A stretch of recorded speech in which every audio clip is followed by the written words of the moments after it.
ಯಾರ ರಾಜ್ಯ ಕವತಿಗೆ ಹಾಕಿದೆ ತುಳುನಾಡ ಕೇಸರಿ ತೌಳವ ಚಕ್ರೇಶ್ವರ ಜಯಸಿಂಹನಪುರ ಎಂಬುದನ್ನು ಬರೆದಿಯಾಗಿರು. ನೆನಪಿದ್ದೇ ದಾಳಿ ಇಟ್ಟವು. ಎಲ್ಲಿಂದ ಬಂದೆ? ಯಾಕೆ ಬಂದೆ? ಏನು ದಾಳಿಯ ಉದ್ದೇಶ?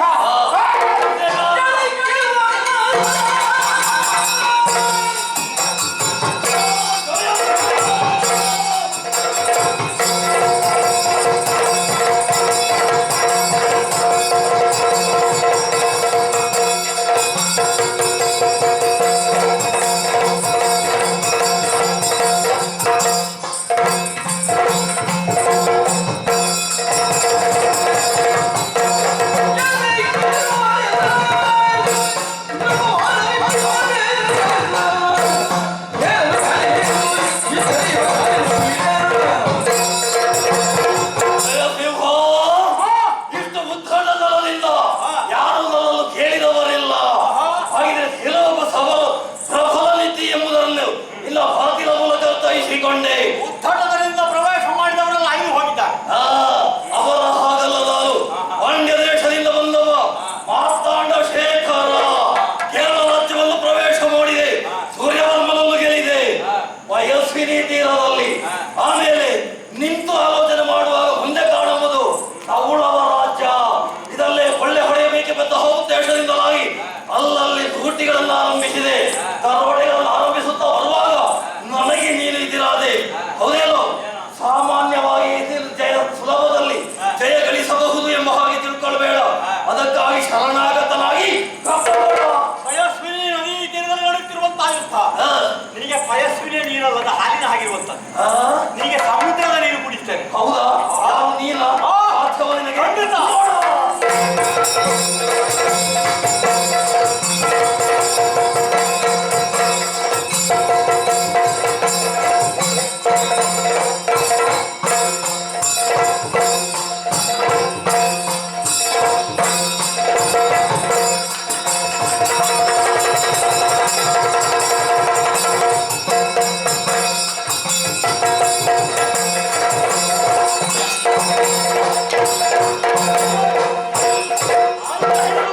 ಇಲ್ಲ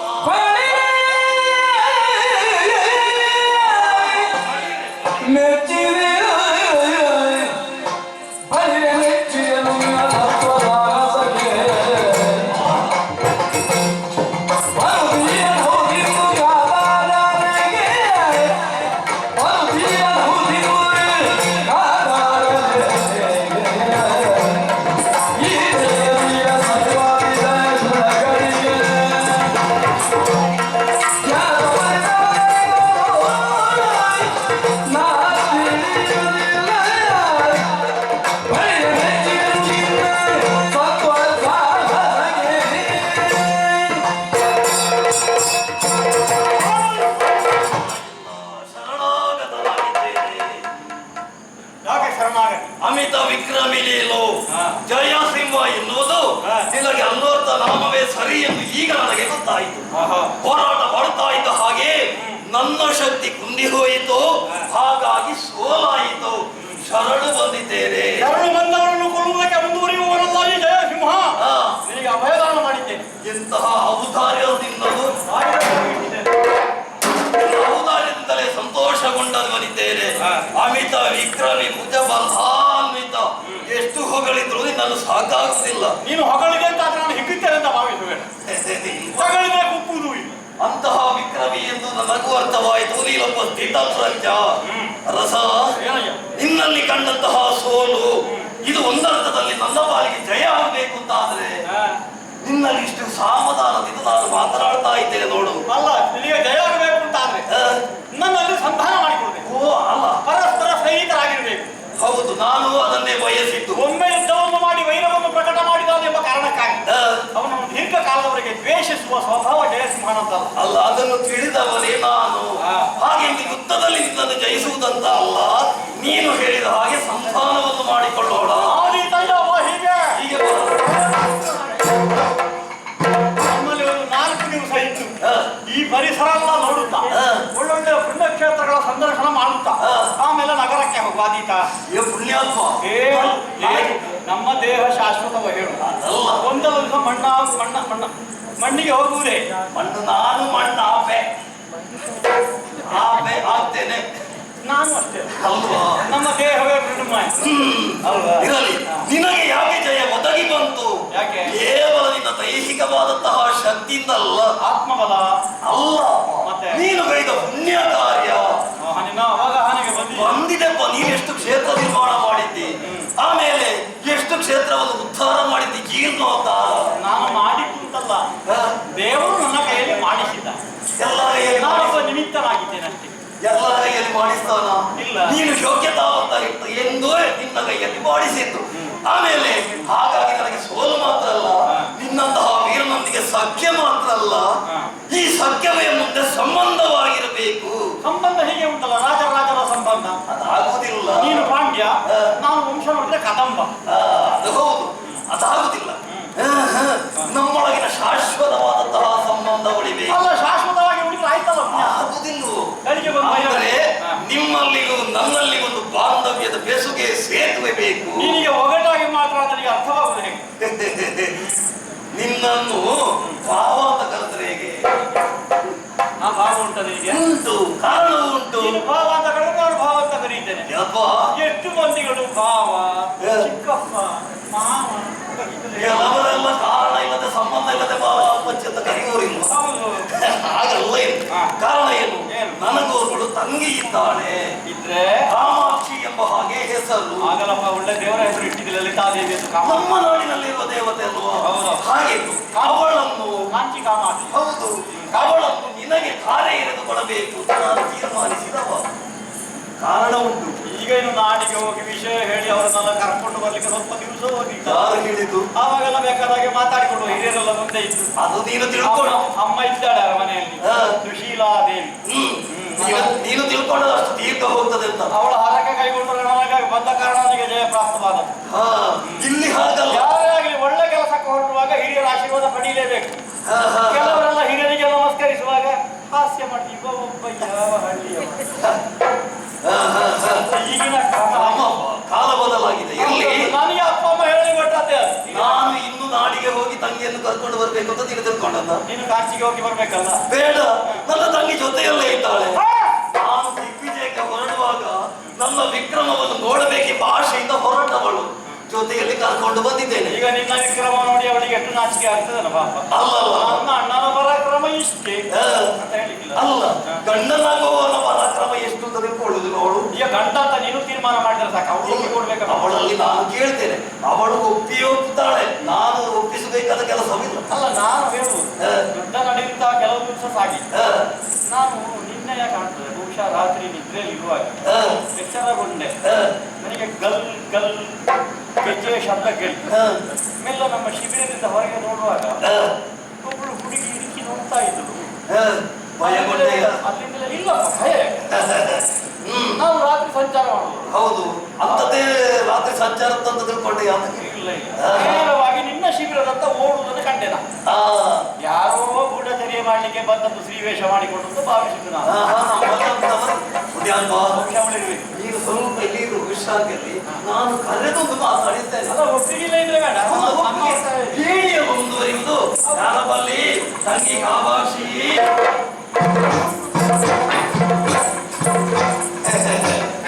ಓ ದೀರ್ಘ ಸುಮಂಗಲೀ ಭವ, ನಿನಗೆ ಕಲ್ಯಾಣವಾಗಲಿ, ಎಲ್ಲವೂ ಶುಭವಾಗ್ತದೆ. ಇವರು ತಮಿಳು ಮಾತಾಡುವಳೆ ನೋಡುವ. ನಮ್ಮ ಊರಿನ ಸಂಪ್ರದಾಯ ಇದು ತುಳುನಾಡಿಗೆ ಬಂದಾಗ ಬದಲಾಗ್ತದೆ. ನಾವು ಯುದ್ಧದಲ್ಲಿರುವವರಲ್ಲ, ಅವಸರವಾಗಿ ರಣಕ್ಷೇತ್ರಕ್ಕೆ ನಿನ್ನನ್ನು ಕರೆಸಿಕೊಂಡೆ. ಯಾಕಣ್ಣ ನನಗೆ ಆಶ್ಚರ್ಯ ಆಯ್ತು. ನೀನು ಪ್ರಾಯ ಪ್ರಬುದ್ಧೆಯಾಗುವುದಕ್ಕಿಂತ 9 ದಿವಸ ಮೊದಲೇ ನಿನ್ನಲ್ಲೊಂದು ಪ್ರಶ್ನೆ. ನಿನಗೊಂದು ಮದುವೆ ಮಾಡಬೇಕು, ಎಂತಹ ವರ ನಿನಗೆ ಬೇಕು ಅಂತ ನಿನ್ನ ಅಣ್ಣ ಸಾಧಿಸಿಕೊಡ್ತೇನೆ ಅಂತ. ಹೌದು, ಆಗ ನೀನೇನು ಹೇಳಿದ್ದು? 3 ಲೋಕವನ್ನು ಗೆಲ್ಲುವಂತಹ ವೀರನಾಗಬೇಕು. ವಿಕ್ರಮಿ ಕ್ಷಾತ್ರ ತೇಜಸ್ಸು ಅವರ ಶರೀರದಲ್ಲಿ ಪುರಿಸುತ್ತಾ ಇರಬೇಕು. ಭುಜಬಲಕ್ಕೆ ಇತಿರಾಗಿ ಇನ್ನೊಬ್ಬನಿರಬಾರದು. ನಿನ್ನ ಅಣ್ಣನನ್ನು ಸೋಲಿಸುವವರ ಲೋಕದಲ್ಲಿ ಯಾರಾದ್ರೂ ಇದ್ದಾರ? ಯಾರು ಇರುವುದಕ್ಕೆ ಸಾಧ್ಯ ಇಲ್ಲ. ಈಗ ನಿನ್ನ ಅಣ್ಣ ಸೋತದ್ದಲ್ವ? ಅಷ್ಟು ತಾತ್ಸಾರಗೆ ಅಲ್ಲ, ನೀನು ಸೋತದಣ್ಣ. ಹಾಗೆ ನನ್ನನ್ನು ಸೋಲಿಸುವ ಎಂತವನಿರಬಹುದು ಆಲೋಚನೆ ಮಾಡು. ಹೌದೌದು, ಹಾಗಾಗಿ ಅವನೊಬ್ಬ ವೀರನೇ ಆಗಿರ್ಬೇಕು. ಹೌದಲ್ಲ, ಅವನಲ್ಲೇ ನಾನು ವಿಷಯವನ್ನು ಪ್ರಸ್ತಾಪಿಸಿದೆ. ಏನೆಂಬುದು? ನಿನ್ನನ್ನು ಅವನಿಗೆ ಮದುವೆ ಮಾಡಿ ಕೊಡುವುದು ಅಂತ. ಮದುವೆ? ಹೌದು. ನನಗಣ್ಣ ಇಷ್ಟು ಬೇಗ? ಮತ್ತೆ ನಿನಗೆ ಯಾವಾಗ ಮದುವೆ ಆಗುದು? ವಯಸ್ಸು ಮೀರಿದ ಮೇಲೆ? 40 ಕಳೆದ ಮೇಲೆ ಮದುವೆ ಉಂಟೆ. ನೋಡು, ಆ ವೀರ ವಿಕ್ರಮಿಯಲ್ಲಿ ರಥದಲ್ಲಿ ವಿರಾಜಮಾನವಾಗಿ ಕುಳಿತಿದ್ದಾನೆ. ಹೇಗೆ? ನಿನ್ನ ಬಾಯಿದ ಅಷ್ಟು ಬರುವುದಕ್ಕೆ ಕಾದದ್ದು ನಾನು. ಜಯಸಿಂಹರೇ ಆಗಬಹುದು ಅಂತ ಅವಳ ಬಾಯಿಂದ ಬಂದಾಯ್ತು. ನಾನೇನು ಒತ್ತಾಯ ಮಾಡಲಿಲ್ಲ. ಆ ರಾತ್ರಿ ಕಾಲದಲ್ಲಿ ಗೆಜ್ಜನಾದ ಮಾಡಿಕೊಂಡು ಬಂದದ್ದು ಯಾರೇ? ಶಿಬಿರಕ್ಕೆ ಸಮೀಪ ನೀನೇ ಅಲ್ವೇ? ಅದನ್ನು ಈಗ ಕೇಳಿದ್ರೆ ಅವನಿಗೆ ಕೇಳುವುದಕ್ಕೆ ಆಗುದಿಲ್ಲ. ಹೆಣ್ಣು ಎಂಬ ಕಾರಣಕ್ಕಾಗಿಯೇ ಬಿಟ್ಟೆ ನಾವು. ಇರಲಿ, ಬೇಕಾದ ಕಥೆಗೆ ಉತ್ತರ ಕೊಡ್ತಾಳ. ಆದ್ರೂ ಆ ಅರೆಗತ್ತಲಿನಲ್ಲಿ ಅವಳನ್ನು ನಾಕೆ ನೋಡಿದ್ದೇನೆ ನಾನು. ಹೌದಾ? ಸ್ವಲ್ಪ ಧೈರ್ಯವಂತಳೆ ನನ್ನ ತಂಗಿ. ತಿಳಿನಾಗೆ ಮಂದಹಾಸ. ನಮ್ಮಂತಹ ಕ್ಷತ್ರಿಯರಿಗೆಲ್ಲ ಸ್ವರ್ಗ ಭೂಮಿ ಇದೆ, ರಣಕ್ಷೇತ್ರ. ಇಲ್ಲಿ ಸಾಂಕೇತಿಕವಾಗಿ ಒಂದು ಮದುವೆ ಆಗಲೇಬೇಕು. ಆಮೇಲೆ ಪುರದಲ್ಲಿ ಬೇಕಾದ ಹಾಗೆ ನಮ್ಮ ಊರಿನಲ್ಲಿ ಒಂದು ವಿಜೃಂಭಣೆಯ ಮದುವೆ ಮಾಡಿದ್ರೆ ಕೆಲವು ಕೇಳಿ ಅಲ್ವಾ? ಎಲ್ಲದಕ್ಕೂ ಬೇಕಾದವರೆಲ್ಲ ಒಂದು 8 ಬಗೆ ಭಕ್ಷ್ಯ, ಒಂದು 4 ಬಗೆಯ ಮರಮಾನ ಸಾಕ. ಈಗ ಒಟ್ಟು 48 ಬಗೆ ಆಗಬೇಕು. ಕೇವಲ ಹಾರ ವಿನಿಮಯ ಸಾಕು. ನಮ್ಮ ತಂತ್ರಿಗಳಿದ್ದಾರೆ ಉಳಿಯೋದಿಲ್ಲ. ಅವರನ್ನೆಲ್ಲ ಕರೆಸಿ ಆಮೇಲೆ ಬಂದೆ. ತಂತ್ರಿಗಳಲ್ಲಿ ಹೇಳೋದು ನನ್ನ ಮಧ್ಯೆ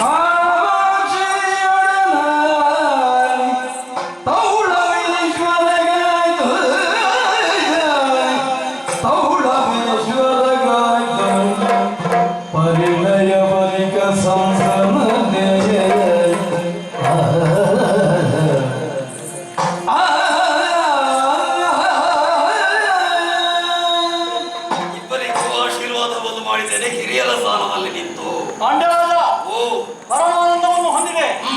ಈ ಯುದ್ಧ ಪ್ರಕರಣದಿಂದಲಾಗಿ ನನಗೆ ಕಾಮಿನಿಯು ಉಳಿದು ಬಂದಿದ್ದಾನೆ. ಜಯಸಿಂಹನಾಗಿ ಪೀಠವನ್ನೇರಿ ಆಳ್ವಿಕೆ ಮಾಡತಕ್ಕ ನನಗೆ ಬಹಳ ಕಾಲವಾಗಿದೆ. ದೇವರುಗಳೆಲ್ಲ ನೆನೆಸಿ ಪ್ರತಿಷ್ಠೆ ಮಾಡಿ ಅವರ ಆರಾಧನೆ ಮಾಡ್ತಾ ಇದ್ದೆ. ಆ ಪುಣ್ಯವೇ ಫಲರೂಪವಾಗಿ ಈ ಕಾಲಕ್ಕೆ ನಿನ್ನ ದಂಡು ನನ್ನ ನಾಡಿಗೆ ಬಂದು ತಿಳಿಯುತ್ತೆ. ಒಟ್ಟು ಮದುವೆ ಆಗಲಿಕ್ಕೆ ಆಗ್ತದೆ. ನನಗೂ ಬಹುಶಃ ದೇವರೇ ಪ್ರಚೋದನೆ ಕೊಟ್ಟದ್ದು, ಹೋಗಿ ಅಲ್ಲಿ ಯುದ್ಧ ಮಾಡು. ಮದುವೆ ಆಗಲಿಕ್ಕೆ ಕುಲೋನ್ನತಿಯು ಬೇಕೋ ಬೇಡ? ಹೌದು. ಪಾಂಡ್ಯ ಶ್ರೇಷ್ಠವಾದ ವಂಶ ದಕ್ಷಿಣಾಭಾರತದಲ್ಲಿ. ಹೌದಪ್ಪ, ನಮ್ಮದು ಅಷ್ಟೇ. ಕುಲೋನ್ನತಿಯಲ್ಲಿಯೂ ಶ್ರೇಷ್ಠಳು, ರೂಪದಲ್ಲಿಯೂ ಅನುರೂಪಳು. ನೋಡಿದ್ರೆ ಗುಣವು ಮುಖರುಳಿದ ಅರ್ಥ ಆಗಿದೆ. ನಮ್ಮ ಅರಮನೆಗೆ ಬೇಕಾದಂತೆ ತಾಯಿಯಾದ ಸುಶೀಲಾ ಮಾತೆ ಸೇವೆ ಮಾಡುತ್ತಾ ಪತಿ ಸೇವೆಯಿಂದ ಸುತ್ತಾ ಕಾಲವನ್ನು ಕಳೆಯುವುದು ಅಂತ ಗೊತ್ತಾಯ್ತು. ಎಂದು ಒದಗಿ ಬಂತು ಅಲ್ವಾ? ಮನುಷ್ಯ ಪ್ರಯತ್ನದಿಂದ ಅಲ್ಲಪ್ಪ, ಮನುಷ್ಯ ಪ್ರಯತ್ನ ಮಾಡ್ತಾನೆ 6 ಬಗೆ. ಹೌದಾ? ಉದ್ಯಮಂ ಸಾಹಸಂ ಧೈರ್ಯಂ ಬುದ್ಧಿ ಶಕ್ತಿ ಪರಾಕ್ರಮ. 6 ಬಗೆಯ ಪ್ರಯತ್ನ ಮಾಡಿದಾಗ 7ನೇದಾದಂತಹ ದೈವಯೋಗ ಹೊಲಿದು ಬಂದೇ ಬರ್ತದೆ. ಮತ್ತೆ ಪ್ರಯತ್ನ ಮಾಡಿದ ಮನೆ ಮೂಲೆಯಲ್ಲಿ ಕುಳಿತು ನನಗೆ ಋತವು ಸಿಗುವುದಿಲ್ಲ ಅಂತ ಹೇಳಿದ್ರೆ ಏನು ಪ್ರಯೋಜನ ಇಲ್ಲ. ದುಡೀರಿ, ನಿಮಗೆ ಧರ್ಮಕ್ಕೆ ಕೊಡ್ತಾರೆ ಅಂತ ಹೇಳುವಾಗ ಕೆಲವರೆಲ್ಲ ತಿಂದು ಮನೆಯಲ್ಲಿ ಮಲಗುವ ಆಲೋಚನೆಯಲ್ಲಿ ಇದ್ದಾರೆ. ಹೀಗೆ ಮಲಗಿದ್ರೆ ನಾಡಿನ ಸಮೃದ್ಧಿ ಹೇಗೆ? ಧರ್ಮಕ್ಕೆ ಕೊಡುವವರನ್ನು ನಂಬಬೇಡಿ, ನೀವು ದುಡೀರಿ, ದೇಶದ ಅಭಿವೃದ್ಧಿಯನ್ನು ಸಾಧಿಸಿ ಅಂತ ನಾನು ಸಾರಿ ಸಾರಿ ಹೇಳ್ತಾ ಇದ್ದೇನೆ. ತಂಗಿಯವರಿಂದ ಕೈಗಿಟ್ಟಿದ್ದೇನೆ. ತಕ್ಷಣವೇ ನನಗೆ ನಾಡಿಗೆ ಹೋಗ್ಬೇಕು. ನಾಡಿಗೆ ಹೋಗುವುದಕ್ಕೆ ಮೊದಲು ಕೆಲವು ಕಾರ್ಯ ಉಂಟು. ನಮ್ಮಲ್ಲಿರುವಂತಹ ಪುಣ್ಯಕ್ಷೇತ್ರಗಳ ಸಂದರ್ಶನವನ್ನು ಮಾಡಬೇಕು. ದೇವರ ಒಲುಮೆ ನನಗೂ ಬೇಕು ತಾನೆ. ಅರಮನೆವರೆಗೂ ಬರಬೇಕು. ಬರ್ತೇನೆ. ಮಾತೃ ಆಶೀರ್ವಾದವನ್ನು ಕೈಗೊಳ್ಳಬೇಕು. ಮಾತೃ ಸ್ವರೂಪಳಾಗಿ ರಾಜರಾಜೇಶ್ವರಿ ನೆಲೆಯಾದಂತಹ ಅರಮನೆ ಸಮೀಪದಲ್ಲಿ ಉಂಟು. ಅವಳ ದರ್ಶನ ಮಾಡಬೇಕು, ಪ್ರಸಾದ ಸ್ವೀಕರಿಸಬೇಕು. ಆಮೇಲೆ ಜೊತೆಯಾಗಿ ಹೋಗುವ. ಎಲ್ಲಿವರೆಗೆ ನೀವು ಬರ್ತೀರ ಜೊತೆಗೆ? ಎಲ್ಲರನ್ನು ಕರ್ಕೊಳ್ಳುವ. ಹೋಗುವ. ತಂತ್ರಿಗಳು ಬೇಕು. ಮದರು ಅವಳಿಗೆ ನಿರ್ಮಾಣಗೊಂಡ ಕ್ಷೇತ್ರ, ಅವಳ ಹೆಸರು ನಿಮಿತ್ತಳಾಗಿ ಮದರು ಊರು ಮದರು ಊರು ಮದರು ಊರು ಮಧುರು ಮಧುರು ಮಧುರು ತಾಗಿದೆ. ಮಧುರು ತಾಗಿದೆ ನಮ್ಮ ಊರಿಯಲ್ಲಿ. ಮಧುಪುರ ಅಂತ ಹೇಳಿದ್ರು ಅದೇ ಅಲ್ಲ? ಅದುವೇ ಮದವೂರ ವಿಘ್ನೇಶ ದೇವ ಜಗದೀಶ. ಅವನ ಆರಾಧನೆ ಮಾಡಿದ ಯಾವುದೇ ಕಾರ್ಯಕ್ರಮವಿಲ್ಲ. ಸಮೀಪದಲ್ಲಿಯೇ ಮೊದಲಿಗೆ ದೊರಕಿದಂತಹ ಮದರಂತೇಶ್ವರನ ಸಾನ್ನಿಧ್ಯ, ಮೊದಲೇ ಇದ್ದಂತಹ ಹಂಸರೂಪಿ ಸದಾಶಿವನ ಸಾನ್ನಿಧ್ಯ, ಜೊತೆಗೆ ಇಲ್ಲಿ ಸಮೀಪದಲ್ಲಿ ವೇಳಾಪುರದಲ್ಲಿ ಕುಮಾರ ಮಂಗಲ ಎಂಬಂತಹ ಕ್ಷೇತ್ರ ನಿರ್ಮಾಣವಾಗಿದೆ ಸುಬ್ರಹ್ಮಣ್ಯನ. ಜೊತೆಗೆ ದುಷ್ಟರ ನಾಶಕ್ಕಾಗಿ ತಂತ್ರಿವರಿಯರು ಪ್ರತಿಷ್ಠಾಪಿಸಿದಂತಹ ಮಹಿಷಮರ್ದಿನಿಯ ಸ್ಥಾನವನ್ನು ಅಂಬಾವನದಲ್ಲಿ. ಇದು ಎಲ್ಲ ನಿಮ್ಮ ಕುಂಬಳ ಸೀಮೆಯ ವ್ಯಾಪ್ತಿಯಲ್ಲಿ. ಆಮೇಲೆ ಪರಮಪಾವನ ಮೂರ್ತಿಯಾದಂತಹ ಕಣ್ಣೊಮ್ಮನಿಯ ಕರದಲ್ಲಿದ್ದುಕೊಂಡು ಪ್ರತಿಷ್ಠಾಪಿತಗೊಂಡಂತಹ ಪುಣ್ಯಮೂರ್ತಿ ಗೋಪಾಲಕೃಷ್ಣ ಇದ್ದಾನೆ ಕಣ್ಣೋಪುರದಲ್ಲಿ. ಸಮೀಪದಲ್ಲಿ ಅವನಿಗೆ ಅಭಿಷೇಕನವನ್ನು ಮಾಡಿದಂತಹ ಕಾಲಕ್ಕೆ ಕಣ್ಣೊಮ್ಮನಿಗಳು ತನ್ನ ಕುಂಭದಲ್ಲಿ ಯುಗಯುಗದಲ್ಲಿ ಕಿರೀಟವನ್ನು ನಿಲ್ಲಿಸಿದ್ರಂತೆ. ಶ್ರೀಹರಿಯ ಪಾದಕ್ಕೆ ಇದನ್ನು ಎರೆದು ಅಭಿಷೇಕ ಮಾಡಬೇಕು ಅಂತ ರಾಮಾವತಾರದಲ್ಲಿ ಕೇಳಿದಾಗ ಈಗ ಆಗ್ತಿಲ್ಲ ಅಂತ ನಾವು ಹೇಳಿದ್ರೆ, ಕೃಷ್ಣಾವತಾರದಲ್ಲಿಯೂ ಸಾಧ್ಯವಾಗದೆ ಕಲಿಯುಗದಲ್ಲಿ ದೊರಕಿದಂತಹ ಆ ದಿವ್ಯ ಮಂಗಳ ನವನೀತವನ್ನು ಹಿಡಿದು ನಿಂತಹ ಬಾಲ ಕುಂದನಿಗೆ ಅವ ಹರ್ಷಿತವಾಗ್ತಾ ಇದ್ದೇನೆ ನಾನು. ಆ ಮಂಗಳಮಯನಾದಂತಹ ಗೋಪಾಲಕೃಷ್ಣನಿಗೆ ಕಣ್ಣುಮಣಿಗಳು ಇಷ್ಟು ದೀರ್ಘಕಾಲ ಶೇಖರಿಸಿದಂತಹ ತೀರ್ಥವನ್ನು ಅಭಿಷೇಕಿಸಿದಾಗ ಆ ಅಭಿಷೇಕದ ನೀರು ಹರಿದು ಹರಿದು ಹರಿದು ಪರಮ ಪಾವನೆಯಾದಂತಹ ನದಿಯಾಗಿ ಅದಕ್ಕೆ ಕುಂಭ ಹೊಳೆ ಅಂತ ಹೆಸರು. ಕಣ್ಣುಮಣಿಗಳ ಕುಂಭದಿಂದ ಹೊರಟಂತಹ ಹೊಳೆ. ಆ ಪಾವನವಾದಂತಹ ನದಿಯಲ್ಲಿ ಸ್ನಾನವನ್ನು ಪೂರೈಸೋಣ. ನನ್ನ ಆರಾಧ್ಯ ಮೂರ್ತಿ ಗೋಪಾಲಕೃಷ್ಣ ಅವನನ್ನು ಮನಸಾ ಪ್ರಾರ್ಥಿಸಿ ಅವನ ಪ್ರಸಾದವನ್ನು ಸ್ವೀಕರಿಸಿ ಎಲ್ಲರೂ ಧನ್ಯರಾಗೋಣ. ಎಲ್ಲ ದೇವತೆಗಳನ್ನು ಮನಸಾ ಸಂಪ್ರಾರ್ಥಿಸುತ್ತಾ ಈ ಪುಣ್ಯಪ್ರದವಾದಂತಹ ಮಧುಪುರ ಮಹಾತ್ಮೆ ಎಂಬಂತಹ ಕಥೆಯನ್ನು ಆಡುವುದಕ್ಕೆ, ಆಡಿಸುವುದಕ್ಕೆ, ನೋಡುವುದಕ್ಕೆ, ನೋಡಿಸುವಂತ ಅವಕಾಶವನ್ನು ಮಾಡಿಕೊಡುವುದಕ್ಕೆ, ಕೇಳುವುದಕ್ಕೆ, ದೂರದಲ್ಲಿದ್ದು ಕೇಳಿಸಿಕೊಂಡವರಿಗೆ ಎಲ್ಲವರಿಗೂ ನಮ್ಮ ಆರಾಧ್ಯ ಮೂರ್ತಿಯಾದಂತಹ ಮಹಾಗಣಪತಿ ಮದನಂತೇಶ ಸುಬ್ರಹ್ಮಣ್ಯ ಮಹಿಷಮರ್ದಿನಿ ಗೋಪಾಲಕೃಷ್ಣ ಸಕಲ ಆಯುಷ್ಯ ಆರೋಗ್ಯ ಸೌಭಾಗ್ಯಗಳು ನೀಡಿ ಕಾಪಾಡಲು ಹಾಗೆ ಪ್ರಾರ್ಥಿಸುತ್ತಾ ಪುಣ್ಯಪ್ರದವಾದಂತಹ ಈ ಕಥೆಗೆ ಮಂಗಳವನ್ನು ಹಾಡುವುದಕ್ಕೆ ಸಭ್ಯರಿಂದ ಅಪ್ಪಣೆಯನ್ನು ಬೇಡೋಣ.